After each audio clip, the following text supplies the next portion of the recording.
हमने अपने last class में रिलेशन की डेफिनेशन देखी थी और उसके डिफरेंट काइंड्स को देखे थे।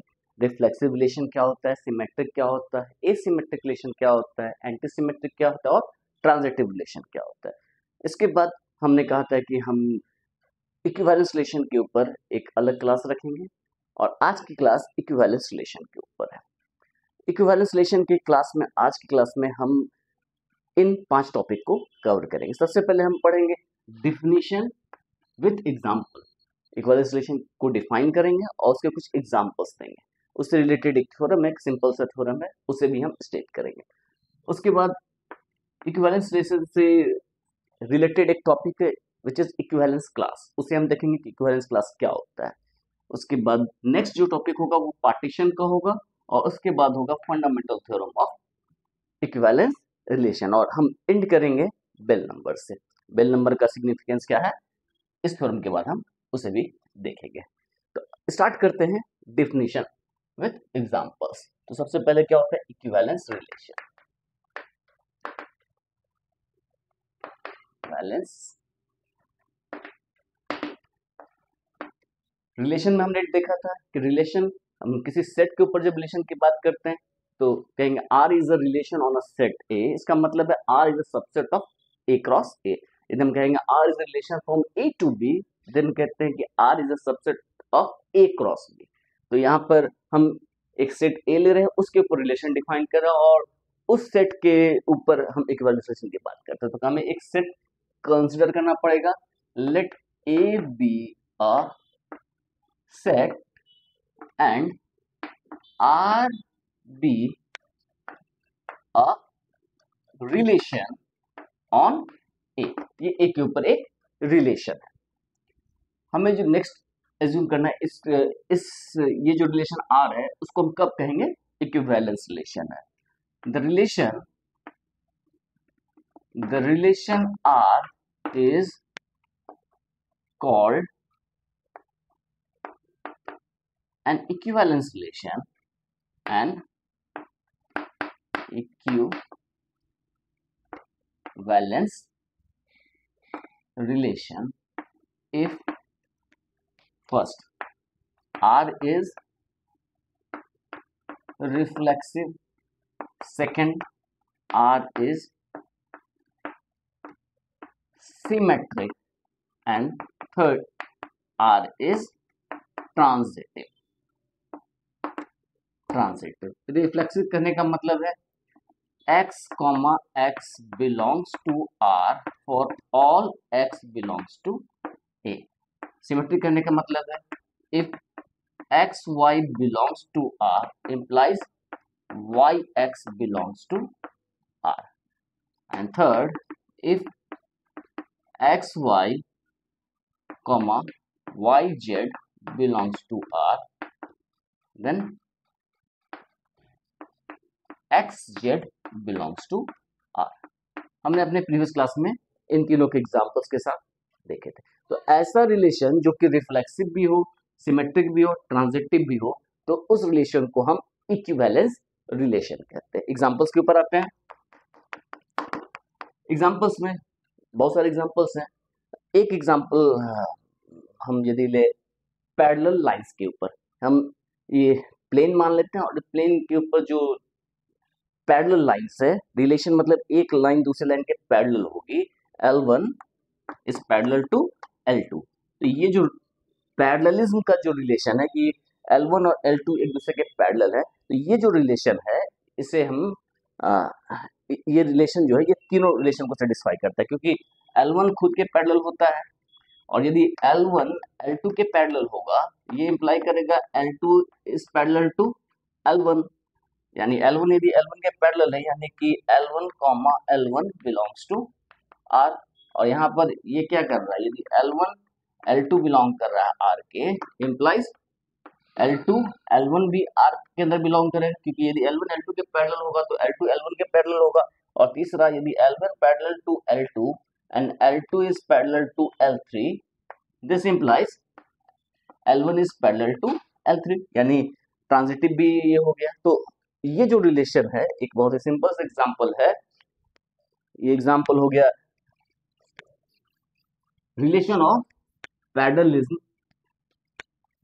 on the set of straight line in a plane।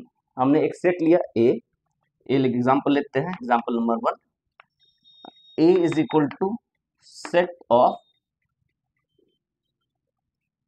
Of all straight lines in a plane। और दूसरा रिलेशन लेते हैं पैरेललिज्म, आर क्या ले रहे हैं, आर ले रहे हैं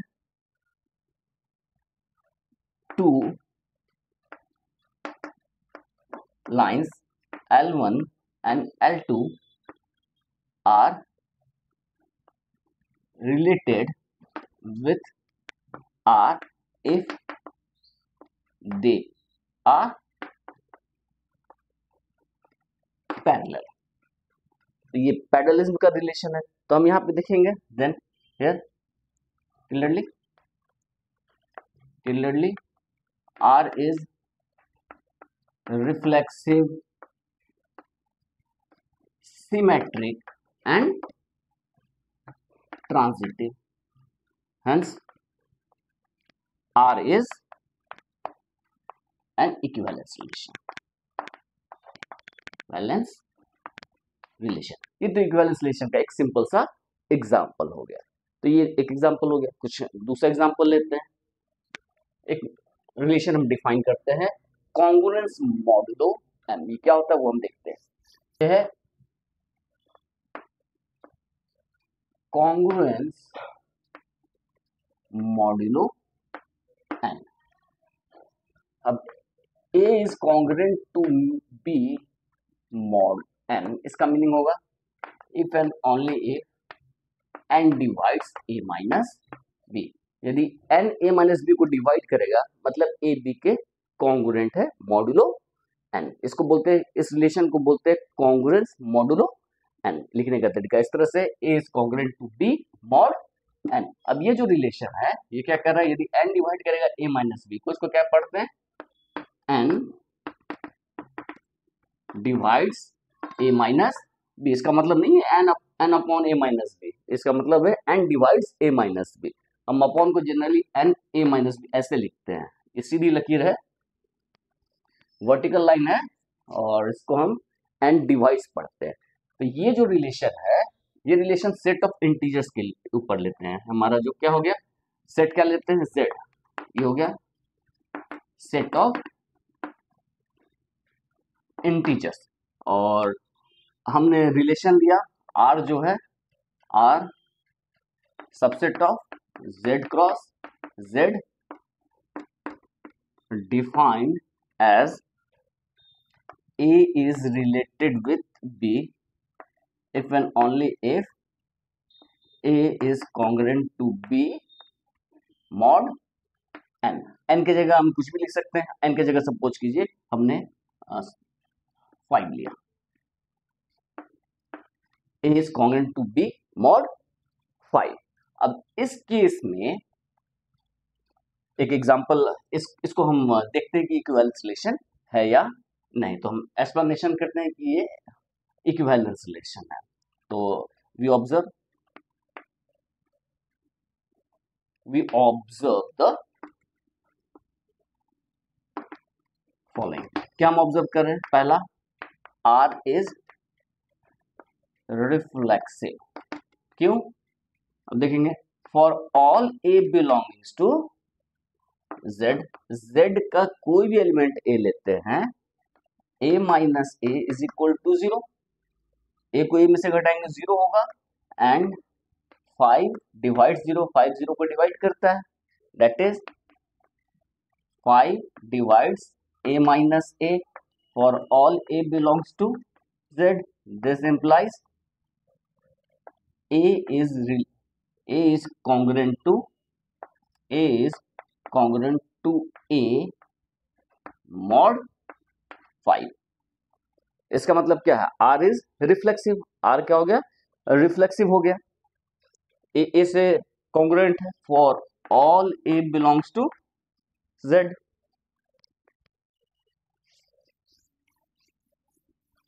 दूसरा ऑब्जर्वेशन क्या है, देखिए सिमेट्रिसिटी, दूसरा जो है R is symmetric. R symmetric कैसे होगा? Let A is related with B, that is A is congruent to B mod 5। इसका मतलब क्या हो गया? 5 डिवाइड्स A माइनस B, और ये क्या इंप्लाई करेगा? 5 divides B minus A। Clear है? ये 5 डिवाइड्स A माइनस B का मतलब क्या हो गया? A minus B is equal to 5 into Q, और इसको हम लिख सकते हैं B minus A minus of B minus A is equal to 5 into Q, and this implies, इसको हम ऐसे लिख सकते हैं, this implies minus of B minus A is equal to 5 into Q, and this is B minus A is equal to 5 into minus Q। इसका मतलब है 5 divides B minus A। जब डिवाइड करता है तो रिमाइंडर 0 होता है, यानी कि इसको हम 5 के मल्टीपल में लिख सकते हैं, A माइनस B को 5 इंटू Q के फॉर्म में लिख सकते हैं, क्योंकि ये डिवाइड कर रहा है। तो इसका मतलब क्या हो गया? This implies B is congruent to A mod 5। इसका R क्या हो गया? सिमेट्रिक हो गया। सिमेट्रिक होने के बाद जो दूसरा सेक्शन है विच इज थर्ड वन, वो क्या है? ट्रांजिटिविटी। ट्रांजिटिविटी क्या है वो देखते हैं। थर्ड जो है R इज ट्रांजिटिव। ट्रांजिटिव होने के लिए सपोज करते हैं late A is related with B and B is related with C, that is A is congruent to B mod 5 and B is congruent to C mod 5। इसका मतलब क्या हो गया? इसका मतलब हो गया 5 divides A minus B and 5 divides B minus C। इसका मतलब क्या हो गया कि A minus B is equal to 5 Q1 and B minus C is equal to 5 Q2 for some Q1 Q2 belongs to Z। किसी Z के लिए ऐसा होगा। इसको हम फिर क्या लिख सकते हैं? This implies A minus B and plus B minus C, इसकी वैल्यू क्या होगी? A माइनस बी और प्लस B माइनस C, इनको हम दोनों को ऐड कर लेते हैं, तो ये हो जाएगा 5 Q1 प्लस 5 Q2। इन दोनों को ऐड करने पे ये आएगा। आगे देखते हैं क्या होता है। दिस इंप्लाइज ये B कैंसिल होगा, ये होगा A minus C is equal to 5 Q1 plus Q2, यानी कि हम तो लिख सकते हैं A minus C is equal to 5 into Q, where Q is equal to Q1 plus Q2 which belongs to Z। इसका मतलब क्या हो गया? A minus C जो है वो 5 से डिवाइड हो रहा है, 5 का मल्टीपल है। This implies 5 divides A minus C। This implies A is congruent to C mod 5, that is A is related with C। हमने क्या प्रूव कर दिया? ट्रांजिटिव हो गया। तो in view of observation 1, 2 and 3, in view of observation 1, 2, 3, R is an equivalence relation on Z। वो Z के ऊपर एक इक्विवेलेंस रिलेशन होगा। तो इक्विवेलेंस रिलेशन मेरे ख्याल से बहुत ही सिंपल है, इसको समझना उतना डिफिकल्ट नहीं है। ऐसा रिलेशन जो रिफ्लेक्सिव, सिमेट्रिक और ट्रांजिटिव तीनों हो तो हम उसको इक्विवेलेंस रिलेशन कहते हैं। क्लास क्या होता है? तो इक्विवेलेंस क्लास बहुत ही सिंपल सा है। क्या है वो देखते हैं। सपोज कीजिए let R be an equivalence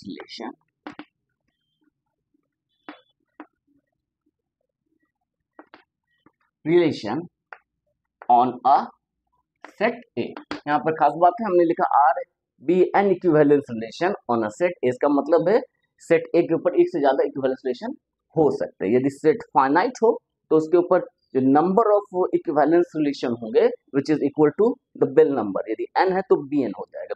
bell number को हम लोग bn से रिप्रेजेंट करते हैं। यदि a में n एलिमेंट है तो a के ऊपर कितने इक्विवेलेंस रिलेशन होंगे, वो होंगे bn। तो वो हम लेक्चर के एंड में देखेंगे बेल नंबर क्या होता है, उसके ऊपर हम इसके आंसर को देंगे कि नंबर ऑफ इक्विवेलेंस रिलेशन किसी फाइनाइट सेट पे कितना होगा।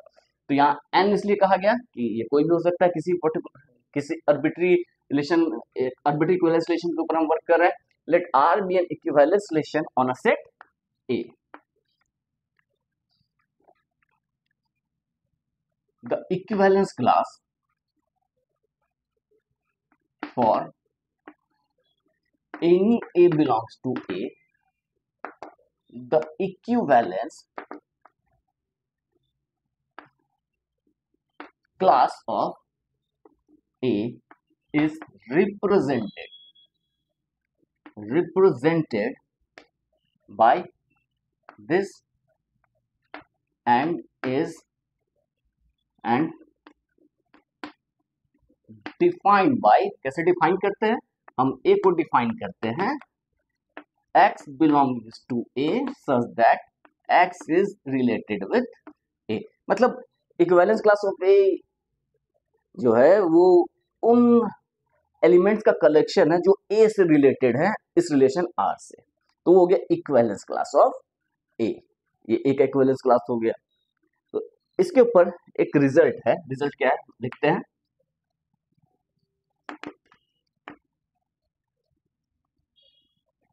सपोज करते हैं let R be an equivalence relation on a set A, then first A belongs to A for all A belongs to A। मतलब A जो है इक्विवेलेंस क्लास ऑफ A में बिलोंग करेगा for all A belongs to A। Second जो है वो कहता है A intersection B is equal to 5 और A is equal to B। या तो इनका इंटरसेक्शन 5 होगा या ये दोनों इक्वल होंगे। तो ये बहुत ही इंपॉर्टेंट है। इन दो को हम प्रूफ करते हैं one by one. Proof of first को proof, we have A is equal to x belongs to A such that x is related with A, x is related with A since R is an equivalence relation implies R is reflexive। R reflexive होगा, this implies A is related with A for all A belongs to A, this implies A belongs to A। हो गया proof. अब proof of second पे आते हैं। Proof of second बहुत ही आसान है। प्रूफ सेकंड क्या करना है, A intersection B is equal to 5 और A is equal to B। तो दो चीजें होंगी, let A B belongs to A, then either A intersection B is equal to 5 or A intersection B is not equal to 5। तो ये कैसे होगा ना, या तो इन दोनों का इंटरसेक्शन 5 होगा या फिर इन दोनों का इंटरसेक्शन 5 नहीं होगा। तो हम वन बाय वन प्रूफ करेंगे। यदि A इंटरसेक्शन 5 तो कुछ प्रूफ करने की जरूरत ही नहीं है। हमें क्या प्रूफ करना है, यदि A इंटरसेक्शन 5 नहीं होगा तो A बराबर B हो जाएगा। तो ये सेक्शन तुमको प्रूफ, ये तुमको प्रूफ करना ही नहीं, यदि 5 है तो कोई बात ही नहीं है। हमें क्या प्रूफ करना है कि ये यदि 5 नहीं होगा तब A is equal to B हो जाएगा। If A intersection B is not equal to 5 implies some x belongs to A intersection B, equivalence class of A intersection equivalence class of B। इसका मतलब क्या हो गया कि x बिलोंग कर रहा है equivalence class of A and x belong कर रहा है equivalence class of B। A में भी बिलोंग कर रहा है, बी में भी बिलोंग कर रहा है। इसका मतलब क्या है, x is related with a and x is related with b. और इसका मतलब क्या हो गया, x related with a and x is related with b. इसका मतलब क्या हो गया, इसका मतलब हो गया कि x, इसको हम लिख सकते हैं a is related with x and x is related with b। क्यों, सिंस r इज सिमेट्रिक, ये सिमेट्रिक है, सिमेट्रिक है implies so x is related with a implies a is related with x। Symmetric है तो x related to a, तो वो a related to x हो जाएगा, and this implies a is related with b। इसका मतलब क्या हो गया, इसका मतलब हो गया कि ये क्यों हो गया, सिंस r इज ट्रांजिटिव, ये ट्रांजिटिव है, उसका आंसर ऐसा हुआ। तो यदि ये नॉट इक्वल टू 5 है तो इसका मतलब है कि a रिलेटेड टू b हो जाएगा। अब a रिलेटेड टू b हो जाएगा, उससे क्या फर्क पड़ता है, देखिए, let x belongs to a, हमें क्या प्रूफ करना है कि a is equal to b हो जाए। तो इस रिजल्ट को हम इसको 1 मान लेते हैं, a is related with b को। अब सपोज करते हैं x a में बिलोंग कर रहा है, इक्विवेलेंस क्लास ऑफ a में। यदि हम x आर्बिट्री एलिमेंट लिए हैं इक्विवेलेंस क्लास a का, और यदि x को हम b में बिलोंग करवा दें, तो इसका मतलब क्या हो गया कि ये जो इक्विवेलेंस क्लास है वो इस इक्विवेलेंस क्लास का सबसेट होगा। हम जानते हैं कि दो set a is equal to b हमें शो करना है, तो मतलब a is a subset of b and b is a subset of a, ये हमें शो करना होता है। सेट को इक्वल दिखाने के लिए हमें एक सेट को दूसरे का सबसेट और दूसरे को पहले का सबसेट शो करना पड़ता है। तो हमें सबसेट शो करने के लिए ए को यदि बी का सबसेट शो करना है तो ए का एक एलिमेंट लेते हैं और आर्बिट्री एलिमेंट, और उसको हम बी में शो करते हैं। तो वही हम काम करने जा रहे हैं। Let x belongs to a, this implies x is related with a, then from, तो इसको हम लिख सकते हैं, इसको हटा देते हैं यहां से और इसको हम लिख लेते हैं 2। तो हम लिख सकते हैं from first and second x is related with b by transitivity, first and second by transitivity, first and second by transitivity of r, r के ट्रांजिटिविटी होने से क्या हो गया, x is related with b, x related to a है और a related to b है। इसका मतलब हो गया, इसको हम सेकेंड एंड फर्स्ट ऐसे लिखते ज्यादा अच्छा लगेगा, सेकेंड एंड फर्स्ट। तो सेकेंड एंड फर्स्ट से क्या हो गया, x related to b and this implies x belongs to equivalence class of b। ऐसा एलिमेंट जो b से रिलेटेड है वो इक्विवेलेंस क्लास ऑफ b में बिलोंग करेगा। इसका मतलब क्या हो गया, a is a subset of equivalence class of a is a subset of equivalence class of b। अब हम जस्ट ऑपोजिट काम करने जा रहे हैं।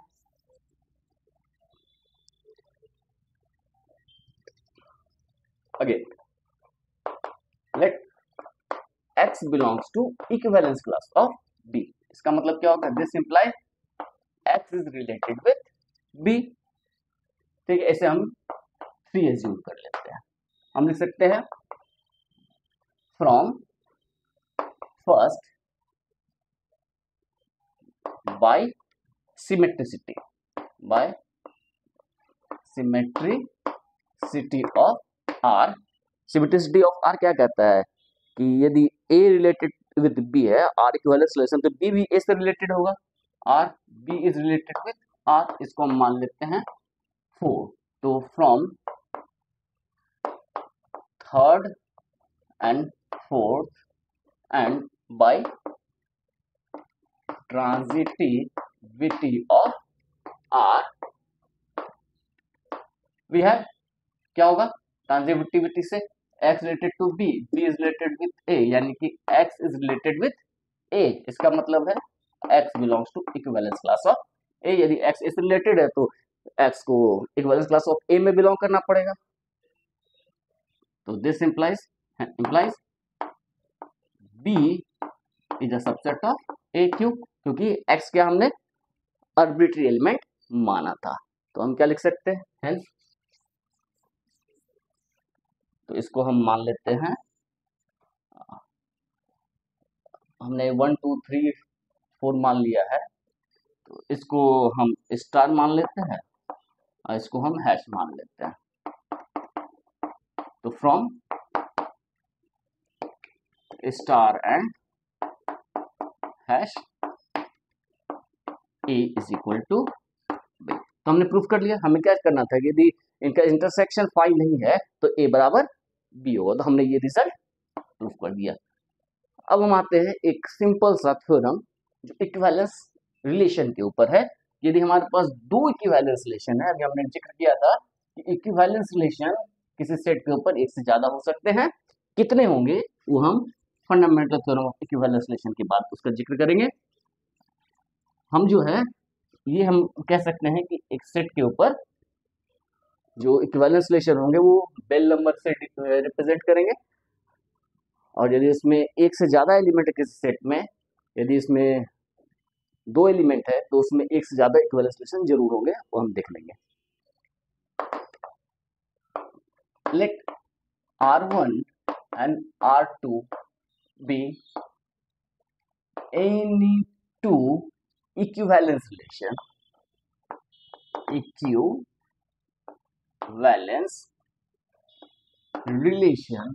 on a सेट ए, किसी एक सेट ए के ऊपर R1 R2 कोई दो इक्विवेलेंस रिलेशन है, देन हम क्या कह सकते हैं, तब हम कह सकते हैं R1 intersection R2 is N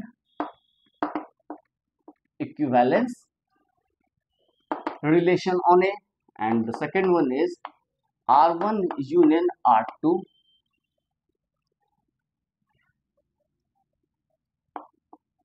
need not be an equivalence relation। तो R1 इंटरसेक्शन R2 तो इक्विवेलेंस रिलेशन होगा, लेकिन R1 intersection R2 equivalence relation होगा, लेकिन इनका यूनियन जरूरी नहीं है कि इक्विवेलेंस रिलेशन होगा। हम देखा है जब भी हमें किसी को किसी रिलेशन इस तरह के सिचुएशन में कि हम एक एग्जांपल दे दें जहां पर R1 एक इक्विवेलेंस रिलेशन R2 एक इक्विवेलेंस रिलेशन है, लेकिन उनका यूनियन इक्विवेलेंस रिलेशन नहीं है, वह इसका आंसर हो जाएगा। तो हम एक एग्जांपल से इसको हम शो करेंगे और इसे हम इन जनरल प्रूफ करेंगे। तो हम देखते हैं प्रूफ वन बाय वन। सबसे पहले प्रूफ ऑफ वन देखते हैं। प्रूफ ऑफ वन क्या कहता है, हमारे पास दो रिलेशन है, तो हमारे पास दो रिलेशन है और हमें शो करना है कि वो एक इक्विवेलेंस रिलेशन है। तो since R1 and R2 are equivalence relation on A implies X is R1A, R1 equivalence relation है तो X is related with X and X is R2 related with X for all X belongs to A। ऐसा होगा कि X यानी कि इसको हम लिख सकते हैं X, X belongs to R1 and X, X belongs to R2 for all X belongs to A। हम ये लिख सकते हैं और इसका मतलब क्या हो गया, X, X belongs to R1 intersection R2 for all X belongs to A।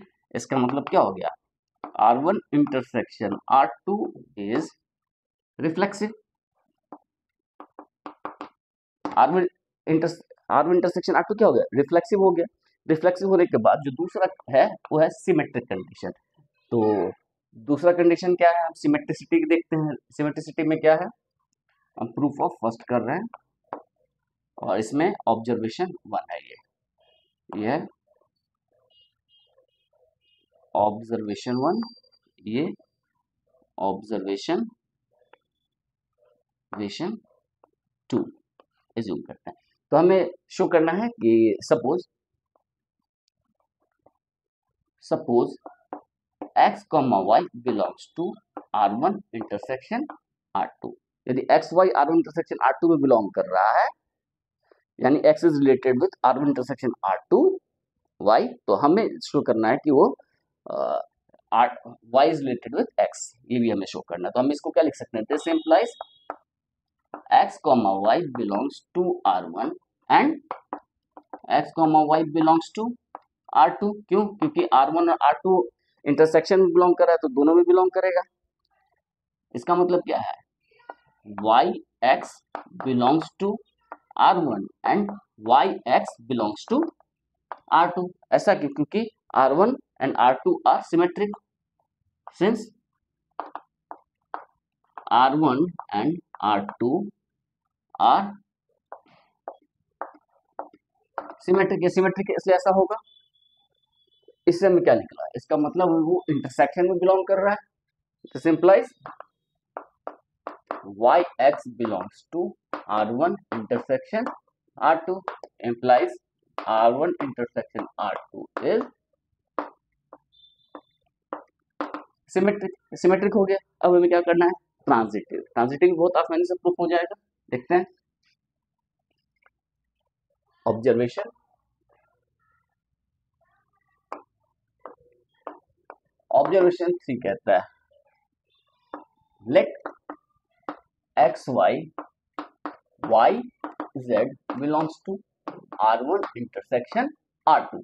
ये हम दो एलिमेंट बिलोंग करवा रहे हैं R1 इंटरसेक्शन R2 में। This implies x y y z ये दोनों R1 में बिलोंग करेंगे and x y y z ये R2 में भी बिलोंग करेंगे, कॉमन दिया है दोनों एलिमेंट।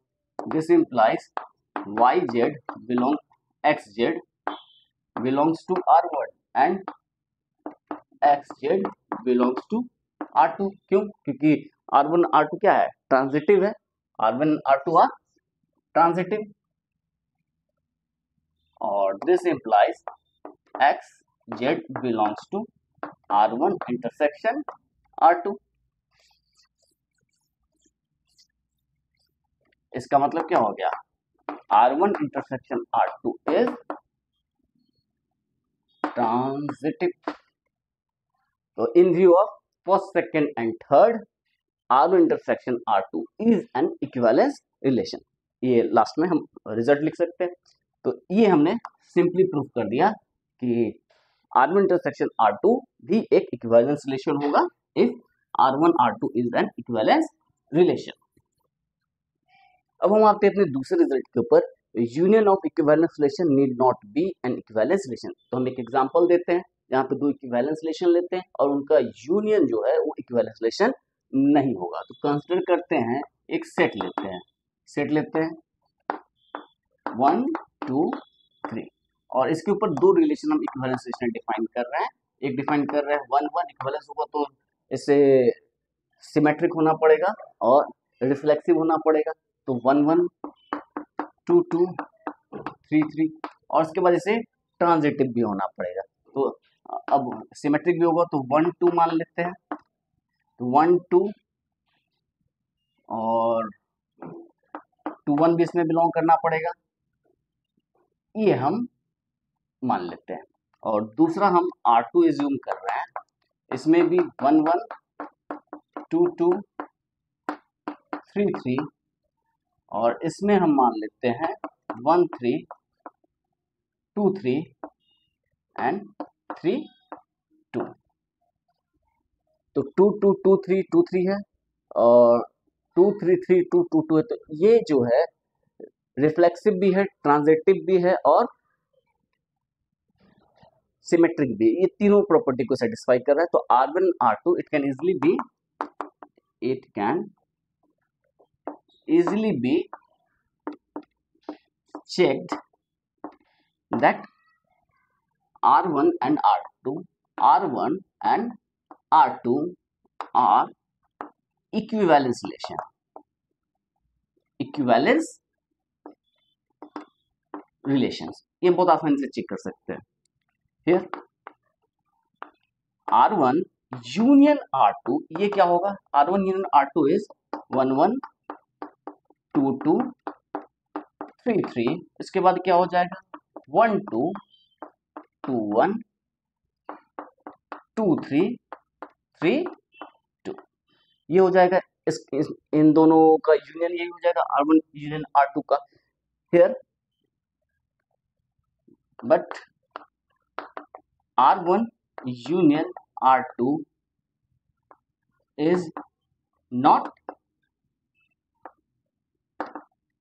ट्रांजिटिव, ये ट्रांजिटिव नहीं होगा। कैसे नहीं होगा, देखिए यहाँ पर 1 2 और 2 3 बिलोंग कर रहा है, तो 1 3 भी बिलोंग करना चाहिए, as 1 2 2 3 belongs to R1 union R2, but 1 3 does not belongs to R1 union R2, इसलिए ये ट्रांजिटिव नहीं है। तो यहाँ पर हम आसानी से देख सकते हैं कि यूनियन में यदि रिफ्लेक्सिव होगा तो यूनियन रिफ्लेक्सिव होगा, हम आसानी से प्रूव कर सकते हैं। यदि R1 सिमेट्रिक हो, R2 सिमेट्रिक हो, तो इनका यूनियन भी सिमेट्रिक होगा। प्रॉब्लम ट्रांजिटिविटी में ही आती है, इसलिए हमने ऐसा एग्जांपल क्रिएट किया जहां पर ट्रांजिटिविटी में प्रॉब्लम आए। तो ये इसका हो गया सॉल्यूशन कि ये ट्रांजिटिव नहीं है और ट्रांजिटिव नहीं है, hence it is not an equivalence relation, hence it is hence R1 union R2 is not an equivalence relation, इसलिए ये इक्विवेलेंस रिलेशन नहीं होगा। तो हमने बहुत आसानी से प्रूफ कर दिया। अब इसके बाद जो हम आते हैं वो आते हैं पार्टीशन के ऊपर।